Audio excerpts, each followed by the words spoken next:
Monogasmon here. Today I want to take a look with you at my Doedres Bloodmage. However, a lot of people have asked me on which budget you can start this build and how low the cost can actually be. Because, well, making currency takes a lot of experience and a lot of people just don't have all that much. The bad news is you need one fairly expensive items, which is a Takrod Jewel, which goes for about 10 divines currently. And that item is pretty much mandatory. I would not leave the house without it.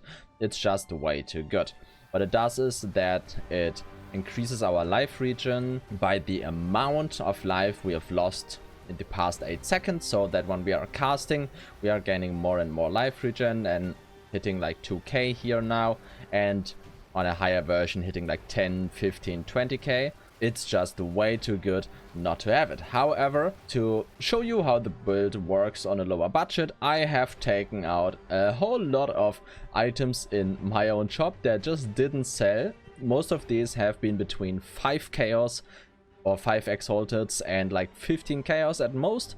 Aside from the body armor, which was sitting in my stash for 1 divine, I believe, but didn't sell for like 2 days, so you probably get these quite a bit cheaper. Overall, the items are just randomly thrown together. I didn't have a belt, so I just picked the first Darkness and Throne I found. It was like 1x, and I would not recommend to use it, but I just wanted to throw something on to show how the build performs on really bad gear.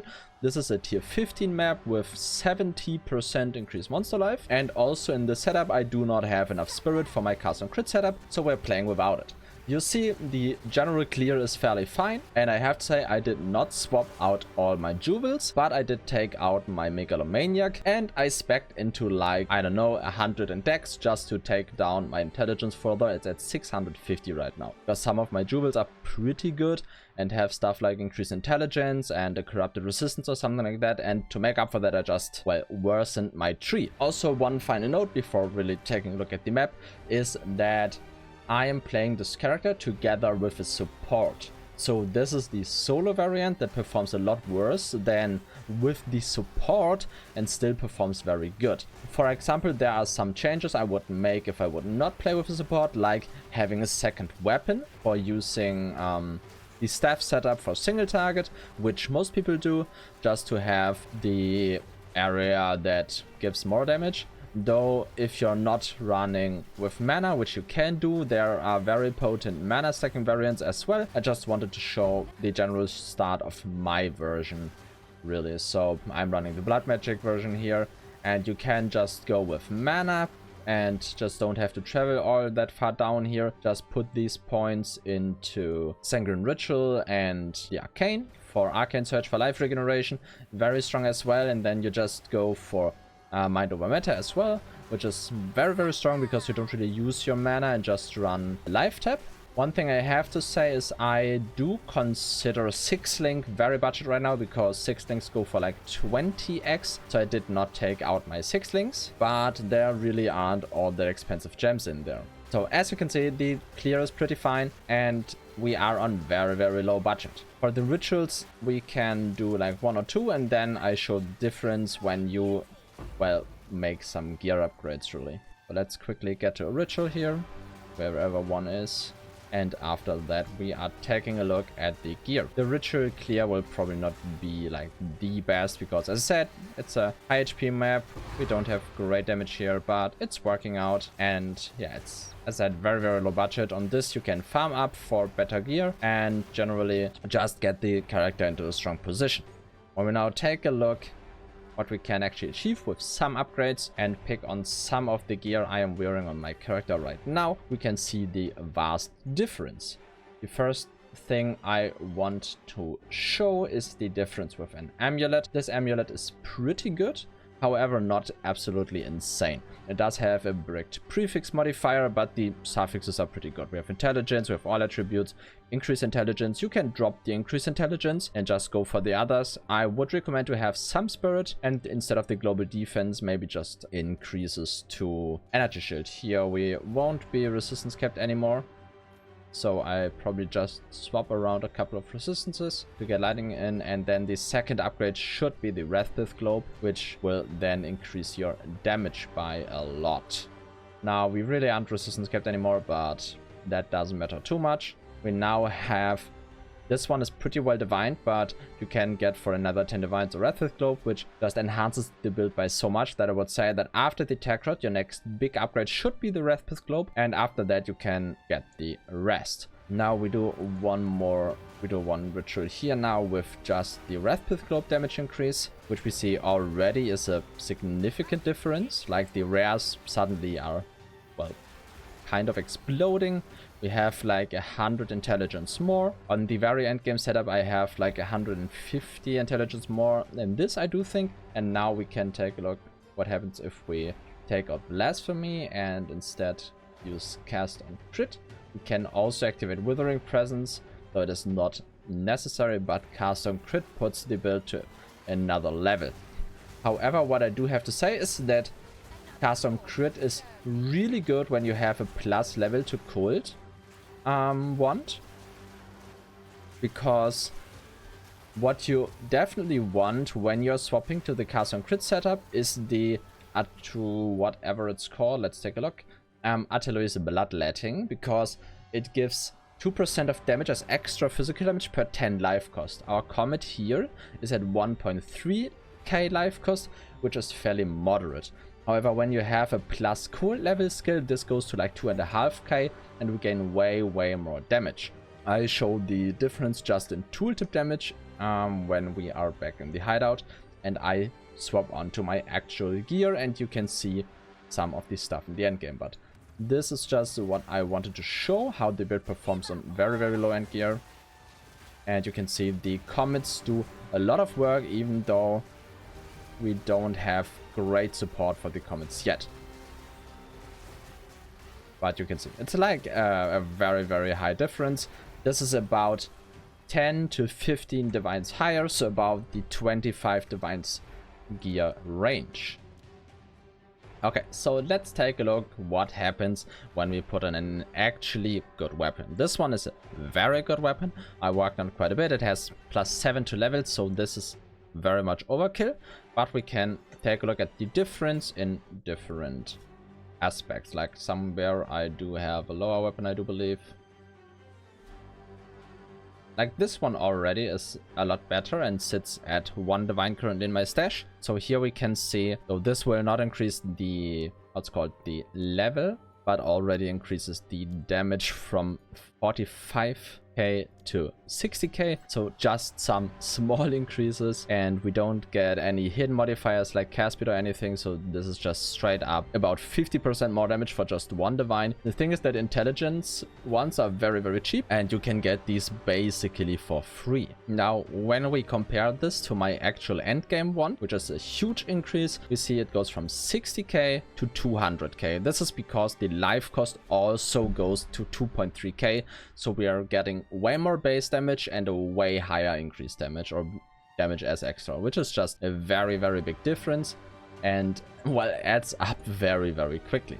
I'll just put on my actual gear here quickly so that I can show what kind of gear I'm using right now and what you can work up to. We have put, I don't know, maybe 300-400 divines into the character at this point, so it's a lot of currency. But also, as you've seen, you can work your way up there with the character, because every single upgrade will feel extremely good. It's like really cool to get the upgrades in, to have the feeling of getting stronger, and you will feel every single upgrade you make to the build. Now we're quickly just changing the dexterity back to intelligence, and then we can take a look at the actual character. So for the tree, we're just pathing towards, well, a lot of intelligence, picking up some energy shield nodes, some curse nodes. Very important here is the impending doom, faster curse activation, and you really want utmost offerings so that your offerings cannot be damaged if they have been created recently. This is extremely important because your offerings don't have a lot of life, so you really want them to, well, live for a couple of moments while, well, taking down the boss. then you just want a lot of crit. And I am taking the heavy frost and thin ice here, though you don't have to take these, especially if you don't have all that much cold damage yet. You probably will not freeze as much, so these two are probably for later. Then we have some cold resistance here, and Distant Dreamer is actually quite good because it gives damages extra chaos damage, and we get a lot of chaos resistance here, so it frees up more suffixes on the gear. Then we have Evocation for more crit. We have more crit here. Here we have some life and more crit. Here what you really want is a Time Lost Sapphire with crit damage to spells and just crit damage. And then in addition you can have something like increased maximum energy shield. This is pretty good, but also they are not all that expensive. If you just take a look at these, you get them when you don't want very high rolls for like a couple of Exiles. Maybe like 40, 50, 60 Exalt, but even with low rolls, these already are very good. Then at the top left, we're just pathing again through Energy Shield, and I forgot some Dexterity notes here. This would have been a shame. Then you really want Enhanced Barrier. It gives a lot of Energy Shield due to us having a lot of life. We see we gain about 1.2, 1.1k Energy Shield here. Then we want Overzealous because it just gives a lot of cast speed. We want to pick up Zealous Oath so that our region also regenerates our Energy Shield, and then pick up Blood Magic, and that's pretty much the tree. For the jewels, you just want Area of Curse,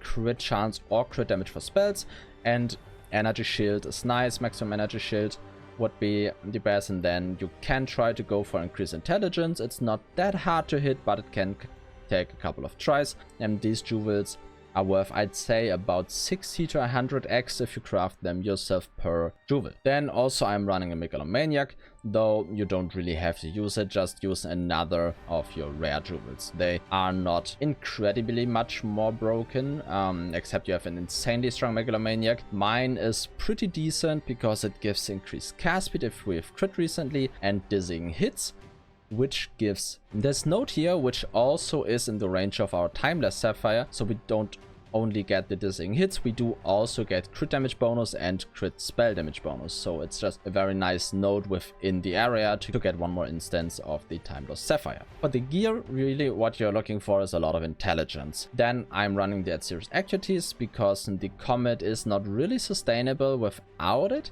because it just takes too much life. Earlier I was playing with rare gloves with critical damage, but with having higher life cost, we really at some point want the instant leech. Though these are not very expensive at this point anymore, so just pick a cheap pair off the ground. Then we have a belt with resistances and strength for life and a lot of life. We could have triple resistance here, although this belt is not all that good. Though the Desecrated mod increased life regeneration rate during effect of any flask is very, very good because it's a multiplier to our life regeneration rate. Then we have boots with movement speed, intelligence and some resistances. Also some life and a dead stat and mana.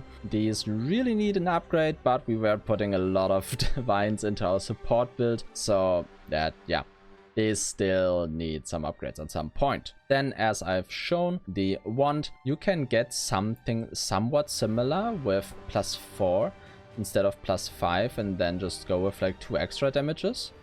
Actually, we don't get this because of the sockets, but for a couple of X, like here 30, 50x maybe, you get something in this direction. Just go for increased damage. Actually, the physical damage here is putting the price up. You can even go for cast speed and see you already are like 1 divine, and this will be very, very good already. This will probably double your damage, not quadruple it like mine nearly does, but it will be very, very strong. Then for the ring, what you want is just cast speed, life, a lot of attributes and resistances. You can go for more resistances or go for a cast speed base. I did use pearl rings earlier just for cast speed, and these are very, very good. Just look for all attributes and intelligence, or cast speed and intelligence, just something that fits together. Actually, on the pearl rings, I do think cast speed is the best, because then you can go for something like this. A pearl ring with cast speed, all attributes and intelligence, and maybe even spell damage in the prefix due to the Desecrate mod, and then just can go with caster modifier to get a lot of cast speed and spell damage out of your ring. For the body armor, you really just want a lot of energy shield, intelligence, and some resistances. My body armor actually is not all that great. I mean, it does have 4 tier 1 mods, but one is a hybrid, energy shield, life, it's not all that good. So yeah, you just want a lot of energy shield and some resistances. For the amulet, I've shown it earlier, intelligence, all attributes, increase intelligence, spirit, is really what you're looking for. What you want to achieve is about 130 spirit, because Withering Presence really does not have to be on. Not all that great, and you could actually run the poison thingy, I forgot how it's called, but I just haven't bothered with Withering Presence recently, and we just keep it on because we don't mind it. It's working, and yeah, just keep it at that. You could go with the swarm that poisons the enemy and can add blind in there and then put on some damage against blinded. There's a lot of cool stuff you can do, but generally I'd say experiment around with it. For the helmet, again, you just want a lot of intelligence, resistances, and energy shield. I did get a lot of life as well. My helmet actually is quite good. But yeah, as I said, you don't really need nearly as much, but anything into that direction is what you're looking for. For the gems, the most important setup is your Doedres setup. Doedres Undoing and a Despair Curse, together with Magnified Area, Spell Cascade, Unleash, and 1 wildcard slot. Currently I'm running Mobility. You can run Life Tap if you are not running Blood Magic. You can run Efficiency, which I sometimes do in less recovery maps, for example, or in Simulacrum, because there you just sometimes have rare spawn that make you unable to cast when your casting costs are above 50% of your life, which mine are. Actually not exactly, but nearly, so it's a lot more annoying with those rares. And then Ambush actually can work quite well as well to just one-shot some enemies, because you will always crit, though I don't think it's all that great. You can also run a Tool Stillness to always freeze the enemies, or to have a very good chance of freezing them. You can run Concentrated Area, though I don't think it's that good. I would rather run this on the Comet, but Concentrated Area is possible, though I would not recommend it. You can also run Ash Radiance for shock, though there I would just recommend to get like some damage as extra lightning, and that should be sufficient to shock most enemies. And then you can run Spell Echo. The biggest problem I do have with Spell Echo is, though, even though it does increase our life cost, which for a Blood Mage is very good because we're getting more life regeneration if we have higher life cost. You can see now I'm easily going to like 2k after a moment, and then we just surpass it and go to 3k. And quickly 4k, 5k, and now when we have enough to sustain it, we probably go to 6 or 7k even sometimes. And now I'm just casting without losing life. So Spell Echo is nice because of the multiplier, but the Echo does not apply to Unleash. And also if you're running a Soul Offering, the Echo also is not repeated on your offerings, which is not all that good. So currently I'm running Mobility because I just like it, dealing enough damage anyways. But I tried out all of these and all of them do have their place.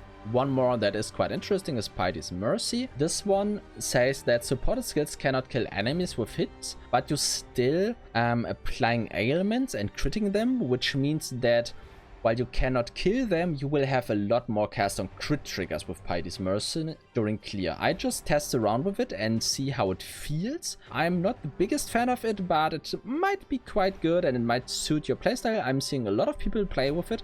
And it's actually very, very good for more cast on crit triggers, though I only need them for single targets, so it's not as good in my opinion.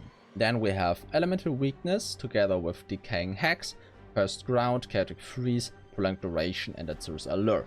If you don't want to run the 6-link, you can take out Prolonged Duration and it will still work fairly fine. This you mostly use to apply Elemental Weakness and to have Decaying Hex together with Chaotic Freeze on the enemy so that your chaos damage can freeze the enemy. The biggest downside is the Doedres Allure because it has less curse effect, and curse effect based support skills are reflected back to you. But this is fairly interesting. I can just quickly show it in the map if we actually find enemies. Because now when I'm dropping the Elemental Weakness, you see I'm not reflected. So they actually do not reflect it because we are not inflicting the curse on the enemy. We are putting a cursed ground and the cursed ground is inflicting the curse. We are not doing anything, so we are not reflected. So you can just use Doedres Allure and be fine.